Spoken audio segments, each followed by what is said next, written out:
প্রিয় সন্দীপ, তুমি ভালো থাকলে মানুষও ভালো থাকবে। অধ্যাপক আমজাদ হোসাইনের আবেগঘন বার্তা। সামাজিক যোগাযোগ মাধ্যম ফেসবুকে সন্দীপকে ঘিরে আবেগঘন একটি লেখা শেয়ার করেছেন অধ্যাপক আমজাদ হোসাইন। সেখানে তিনি বলেছেন, প্রিয় সন্দীপ, তুমি ভালো থাকলে তোমার অধিবাসীরাও ভালো থাকবে।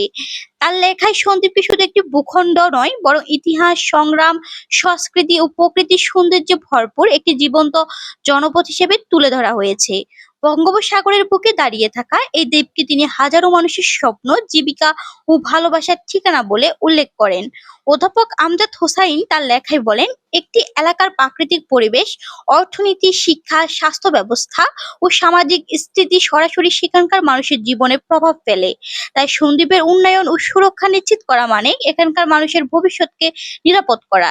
তিনি বিশেষভাবে পরিবেশ রক্ষার উপর গুরুত্ব দিয়ে উল্লেখ করেন, নদী ভাঙন, ঘূর্ণিঝড় ও জলোচ্ছ্বাসের মতো প্রাকৃতিক দুর্যোগ থেকে দ্বীপকে রক্ষা করতে উপকূলীয় বৃক্ষরোপণ, টেকসই বাঁধ নির্মাণ এবং জনসচেতনতা বাড়ানো জরুরি।